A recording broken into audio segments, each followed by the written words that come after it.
பிரியமானவர்களே, எப்படி இருக்கிறீங்க?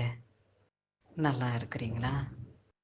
கடந்த வாரம் முழுவதுமாய் நீங்கள் வேண்டிக் கொண்ட விண்ணப்பத்துக்கு கர்த்தர் பதில் கொடுத்தாரா? அவர் பதில் கொடுக்கவில்லை, தாமதமாய் இருக்கிறது. என்ன செய்வது? சோதனைகளை கடந்து வர எங்களால் முடியலையே. கடவுள் கூட மௌனமாய் இருக்கிறாரே.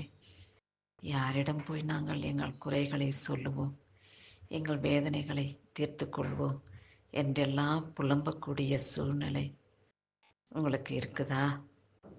கவலைப்பட வேண்டாம். கர்த்தர் உங்கள் சத்தத்தை கேட்கிறார், உங்கள் கண்ணீரை காண்கிறார். அவர் நிச்சயமாகவே உங்களுக்கு பதில் கொடுப்பார். தகுந்த நேரத்திலே, சமயத்துக்கு ஏற்றபடி அவருடைய கரம் உங்கள் பக்கமா நீட்டப்படும் என்பதில் சந்தேகமில்லை. அவரை நம்புங்க.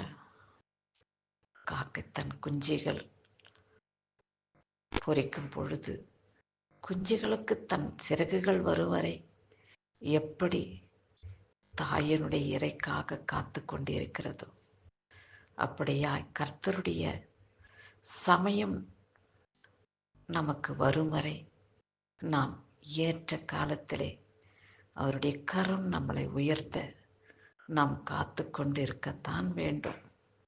பொறுமையோடு இருக்கிறவன் பூமியை ஆளுவான் என்று வேதம் சொல்லியிருக்கிறது.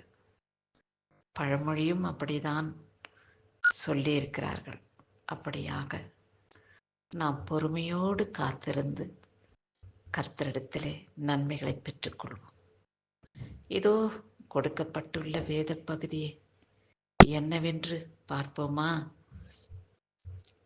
எபிரேயர் 2:18 சொல்லியிருக்கிற வார்த்தை வேத பகுதியில் என்னவென்றால், அவர் தாமே சோதிக்கப்பட்டு பாடுபட்டதினாலே அவர் சோதிக்கப்படுகிறவர்களுக்கு உதவி செய்ய வல்லவராயிருக்கிறார் என்று இந்நாளிலே கர்த்தர் நம்மோடு பேசுகிறார்.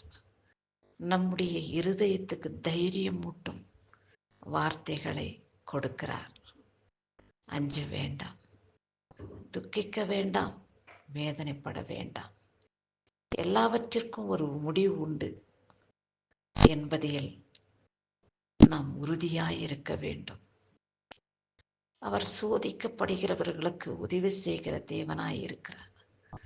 கஷ்டத்தோடு, வேதனையோடு, துக்கத்தோடு, துயரத்தோடு, அவமானத்தோடு நாட்களை கடந்து வருகிறோமே, எங்கள் கஷ்டத்துக்கு, எங்கள் துக்கத்துக்கு பதில் கிடைக்கலையே என்று வேதனைப்பட வேண்டாம். அவர் தாமே சோதிக்கப்பட்டு பாடுபட்டதினாலே இப்பேற்பட்ட துக்கத்தில் இருப்பவர்களை மீட்டெடுக்கவே அவர் சோதனைகளை சகித்து வந்தார். பசியே எப்படி இருக்கும் என்று, பசியை அனுபவித்தவர்களுக்குத்தான் பசியின் கொடுமை எவ்வளவு என்று தெரியும்.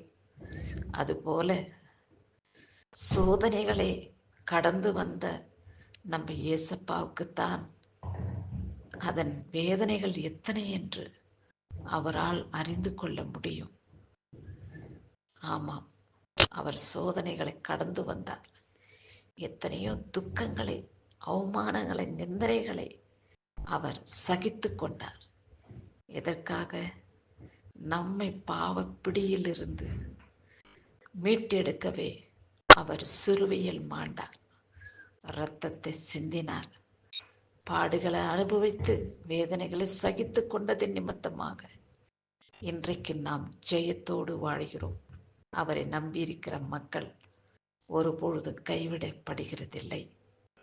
அதனால நாம் எந்த விதத்திலேயும் துக்கமடையாதபடி, வேதனைகளை நாம் பொறுத்து கொண்டு அவரிடத்தில் சொன்ன வார்த்தை நிறைவேறும் வரை காத்திருப்போம். பல ஆசீர்வாதங்கள் தேவன் அளவில்லாமல் உங்களை ஆசீர்வதிக்கவே இந்த சோதனைகளை கடந்து வர தருணத்தை கொடுத்தார் என்பதில் நீங்கள் கவனமாயிருங்கள். சோதனைகளை சகிப்பவன் பாக்கியவான் என்று வேதம் சொல்லி இருக்கிறது. ஆமாம், கர்த்தராகிய இயேசு கிறிஸ்து இந்த பூமியிலே பலவிதமான சோதனைகளை சகித்ததின் நிமித்தமாக அவர் உலகத்தை ஜெயிக்கக்கூடிய வல்லவராக இன்றைக்கு நிலை நிற்கிறார் அல்லவா? அப்பேற்பட்ட வல்லமையை நமக்கும் கொடுப்பதற்காக அவர் வல்லவராயிருக்கிறார், போதுமானவராயிருக்கிறார். அவர் பிள்ளைகளை மீட்டுக் கொள்ளவே அவர் காத்திருக்கிறார். கடந்த வாரம் முழுவதுமாய் கர்த்தர் நம்மை கண்ணின் மணி போல பாதுகாத்து கொண்டார். இந்த வாரம் முழுவதுமாய் அவருடைய கரம் நம்மளை பிடிக்கும். அவருடைய வல்லமுள்ள கரம் நம்மளை தாங்கிக் கொள்ளும். அவர் ஆசீர்வாதத்தினாலே நம்மளை அபிஷேகப்படுத்தி காத்து ரட்சிப்பார். இயேசு கிறிஸ்துவின் வல்லமுள்ள நாமத்தினாலே நம்முடைய ஜெபத்தை கேட்கும் தேவனை நன்றியோடு கூட துதித்து கடந்து வருவோம். கிறிஸ்துவுக்கே மகிமை உண்டாகட்டும். ஆமென்.